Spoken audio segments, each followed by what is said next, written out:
정치권에 나오는 말들 보면은 참 그 동네 옆집에 그 초등학생들 사는데 초등학생들 싸우는 거하고 그렇게 다르지 않습니다, 말들이. 네, 정치권 내용 좀 더 살펴보도록 하겠습니다. 이번에는 통합진보당입니다. 통합진보당, 글쎄요.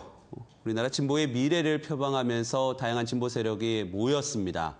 하지만 4.11 총선에서 비례대표 경선과 관련해서 부정이 있었다는 것으로 자체 조사 결과 드러나면서 지금은 이제 분당 사태까지 왔습니다. 통합진보당의 얘기를 들어보도록 하겠습니다. 강동원 통합진보당 의원 나오셨습니다. 안녕하십니까? 네, 안녕하십니까? 의원님이 전에 저랑 이 자리에서 인터뷰하셨을 때가 그때가 이제 진상조사 전이었던 것 같아요. 결과 발표 전에.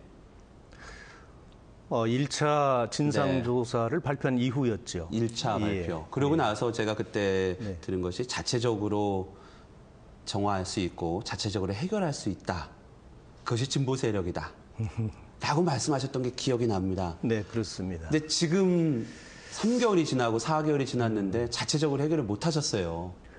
네, 이제 자체적으로 해결할 수 있다라고 하는 것은 보편적 가치, 그리고 도덕적, 정의적 차원에서의 진보적 가치를 염두에 두고 하신 제가 드린 말씀이었는데 사실은 그 기대치가 무너졌던 것이 대단히 충격이었습니다. 예. 네, 뭐 생각하면 정말 끔찍한 일들이 그동안에 벌어졌는데 결국은 지금 구 당권파는 진보의 어떤 가치를 추구하기보다는 이석기를 중심으로 한 경기 동부 지역의 어떤 지역 패권 여기에만 몰두했던 결과였다. 그래서 결국은 국민들이 당을 외면했고 우리 당원들도 스스로 국민들로부터 파산 선고를 받은 정당이다. 이런 결론을 내리게 된 것이죠. 네. 그 서기호 의원인가요? 또 얘기를 했지만 그 서로 성격 안 맞아서 이혼하자는데 합의 이혼하자는데 왜 이렇게 힘드냐 뭐 이런 얘기 됐는데 옆집에서 보기에도 저 부분은 안 될 것 같아요. 그 통합진보당 부분은 조금 같이 살기 힘들 것 같은 것이 이제 옆집에서 주민들이 바라보는 시선일 수는 있는데 일단 그 절차를 봤을 때 강계갑 대표가 신당 창당이 한다고 합니다. 지금 그럼 진행이 되고 있는 겁니까? 앞으로 절차가 어떻게 됩니까?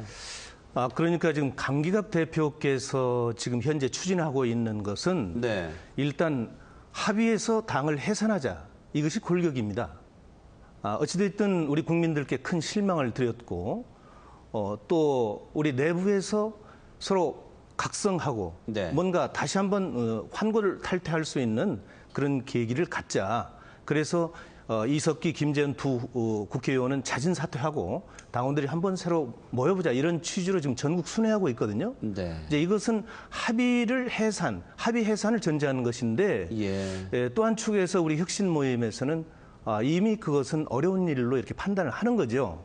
그래서 우리 혁신 모임은 이제 이 당 안팎의 모든 진보 세력이 가급적 그 많은 세력들이 빨리 힘을 규합해서 8월 중에 뭔가 결심을 해야 된다. 이제 이런 그 차원에서 어떻게 보면 투트랙으로 지금 움직이고 있다. 이렇게 보시면 됩니다.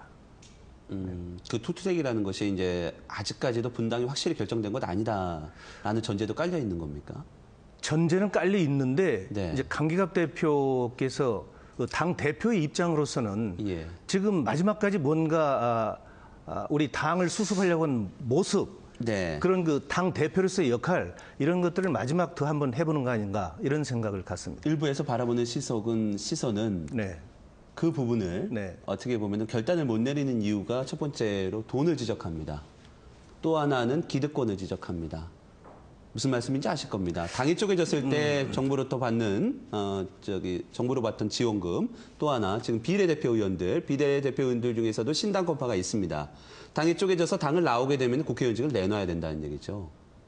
네, 그 두 가지를 제가 동시에 설명을 좀 드리자면 제가 볼 때 그렇습니다. 이 당이 분당이나 탈당을 해서 뭔가 이 두 조직으로 나눠졌을 때 지금 혁신계가 어떤 그 정치 자금에 대한 손실, 부담감 이런 것 때문에 그럴 것이다. 이렇게 보는 관점이 있는데 그것은 대단히 그 오류입니다. 왜 그러냐면 지금 당을 같이 할 수 없다는 것이 지금 내부적 결론인데 그들과 그러면 그 국고보조를 받기 위한 수단으로서의 당을 계속 오월동주해야 되느냐. 그건 아니라는 말씀이죠.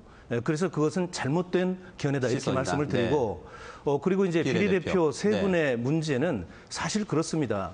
그 세 분 모두 다 지금 혁신계에 같이 참여하고 같이 행동하겠다는 것이 골자인데 지금 당을 탈당하게 되면 당적이 말하자면 없어지니까 의원직도 상실이 되는 거죠. 그거를 구당권파가 가져가게 되고. 그렇죠. 그런데 그 과정에서 사실은 그 혁신계에 참여하고 있는 비례대표 세 분, 뭐 정진우, 박원석, 서기호 이 세 분 의원이 탈당을 시켜달라고 해도 저쪽에서는 탈당을 안 시켜줍니다. 왜 그러냐면 저쪽에서는 의원이 세석이 날아감과 동시에 국고보조가 줄어들거든요. 그렇기 때문에 저 사람들은 우리가 이 탈당을 시켜달라 해도 안 해줄 겁니다. 이것은 오히려 우리 쪽에서 탈당을 안 하는 것보다는 저쪽에서 안 시켜주는 의견이 더 오히려 맞다. 자진 탈당이 있지 않습니까? 자진 탈당을 하게 되면은 이제 저쪽에서 의원직을 승계하게 되는데. 그러니까 이쪽에서 당에서 제명을 해서 쫓아내야만 의원직을 유지할 수 있는 건데 이쪽에서는 그렇죠. 지금 구당간파는 제명을 안 시키겠다라는 거 아닙니까? 안 내보내겠다. 그렇죠. 그런데 이쪽에서는 안 내보내는 이상 탈당을 하면은 국회의원 배지는 놓고 나가야 되니까. 이것이 이제 그런 현실적인 어려움이 있다라는 건데 제가 질문을 드리고 싶은 건 뭐냐면 그런 어려움이 있지만 그 어려움을 극복하고 아예 그 진보라는 표방에 제대로 가기 위해서는 나오는 것이 국민들에게 어떻게 보면 설득력이나 이런 가치성은 더 높아지지 않을까. 그런 기대감이 있다라는 거죠. 그렇죠. 그런 지적은 객관적으로 봤습니다. 그러나 이제 이 비례대표를 우리 당에서 전략적으로 이 후보로 선출을 해서 국회의원으로 지금 당선을 시켰지 않습니까? 이것은 예를 들어서 정진우 의원 같은 경우는 이제 전교조를 대표하는 것이고 또 박원석 의원 같은 경우는 참여연대라고 하는 시민 단체를 대표하는 것이어서 그 내부의 어떤 조율도 필요할 걸로 봐지고요. 특히 이 부분은 의원직이 상실되느냐 안 되느냐 이런 문제이기 때문에 세 분들의 의중을 일단 존중해 줘야 된다. 이것이 저희들 입장입니다. 강동원 의원은 지역구 의원이십니다. 그렇습니다. 그래서 계속 얘기가 나옵니다. 그때도 제가 질문 드렸었는데요. 안 변하셨는지 궁금해서 다시 한번 드립니다. 민주통합당 입당 얘기가 계속 나와요. 그것은 지역도 또 전라도시기도 하셔서 뭐 현실적으로 그렇습니다. 이 정치는 뭐 살아있는 생물과 같다. 뭐 이런 말씀을 뭐 이 세상 사람들이 다 알고 있는데 저는 이제 이 지역이 전라북도 남원 순창 호남의 텃밭 아니겠습니까? 그렇죠. 민주당의 텃밭이고 또 개인적으로 보면 제가 지금 현재 민주당의 전신인 쭉 올라가면 1978년도에 평화민주당 창당 발기인이었습니다. 제가 창당을 했던 주도했던 그 평민당 당시 DJ 그렇습니다. 그 당시에 제가 이 김대중 선생이 비서였을 때인데 이런 걸로 보면 저는 민주당이 제 고향이죠. 정치의 고향입니다. 그러나 제가 지난번 당선은 이제 통합진보당으로 당선이 됐다는 말씀이죠. 그런데 이제 저희 지역인 남원 순창에서 저를 많이 아끼고 염려하시는 분들이 정말 21%의 정당 지지율까지 선거 때 지원해 줬지만 이런 모습을 보고 강동원 당신이 거기에 남아있는 것을 도저히 용납하지 못하겠다. 빨리 탈당해서 이쪽 원대복귀해라. 이런 그 여론들이 있는 것이 사실이지만 제가 지금 혁신계에 몸담고 있으면서 이런 상황에서 제가 독자적인 어떤 행동을 하는 것은 어렵고 또 어디까지나 제가 지난번에 말씀드렸던 거는 추이는 좀 살펴보겠다라는 의미로 들리는데요. 그것은 이제 뭐 이 각자 판단하시는 그 수준에 따라 다르는데 그렇다면은 뭐 그렇게 볼 수도 있겠습니다. 지역민들이 요구가 있기 때문에 추이는 계속 보고 있다.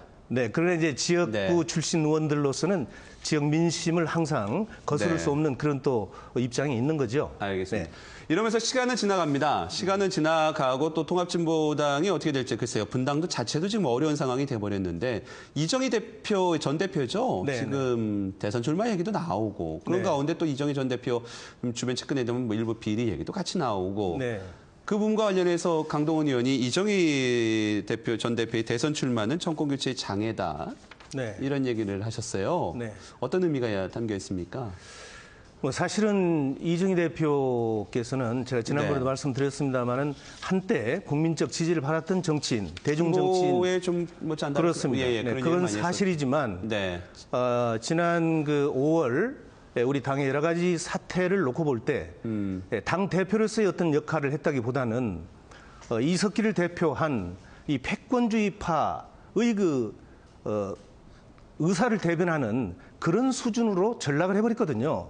그래서 국민들께 실망을 드렸고 전 대표로서의 당의 어떤 수습책을 견인하지 네. 못했던 이런 거에 대한 도덕적, 정치적 책임을 져야 된다. 그리고 어떤 의미로 보면 진보 정당에 대한 역사적 책임까지도 있다. 네. 이런 상황에서 대통령 후보 운운하는 것은 어불성설이다. 이런 것이죠. 예. 그리고 제가 한 가지 분명히 여기서 한번 밝히고 싶은 것은 뭐냐면 이석기를 중심으로 한 네. 지금 경기 동부 지역의 패권주의가 지금도 이정희 전 대표를 뒤에서 컨트롤하고 있지 않나 하는 의구심이 있다는 얘기죠. 그래요? 그래서 이 이정희 전 대표가 대통령 후보 운운해서 여러 가지 내부의 의견들이 나오고 있는데 이것은 본인의 의견이라기보다는 이 패권주의자들에 대한 의견일 가능성이 크다. 이렇게 봐지는 겁니다. 지금 의원님 시간이 다 됐습니다. 그래서 네. 단답형으로 한 두 가지만 짧게 네. 물어보겠습니다. 이석기, 김재현 의원은 종북주의입니까? 그것을 저한테 묻는 것은 좀 과분하고요. 예. 그런 판단은 이미 국민들이 하고 있지 않을까. 이것은 국민들께 네. 판단을 맡기는 것이지 어느 정치인 한 사람이 기다 아니다 이런 부분을 논할 자세는 아니라고 봅니다. 이석기, 김재현 의원은 누구를 위한 정치를 하는 분들입니까? 그분들 스스로에게 물어봐야 되겠죠. 그러나 지금 현재로 보면 네. 이 통합진보당 내에 어느 특정 계파의 일원으로서 특정 계파의 어떤 이 집단적 이익에 충실한 그런 정치인들 아닌가 이렇게 생각이 듭니다. 그렇습니다. 제가 질문을 드린 이유도 이석기, 김재현한테 직접 물어보면 가장 좋지만 같은 당에 소속된 의원들이 바라보는 시각도 국민들의 시선과 크게 다르지 않기 때문에 이석기, 김재현 의원의 결단을 촉구하는 겁니다. 시간상 여기까지 좀 들어보도록 하겠습니다. 다음에 또 좀 자주 뵙겠습니다. 네, 고맙습니다. 통합진보당 강동원 의원이었습니다. 고맙습니다. 감사합니다.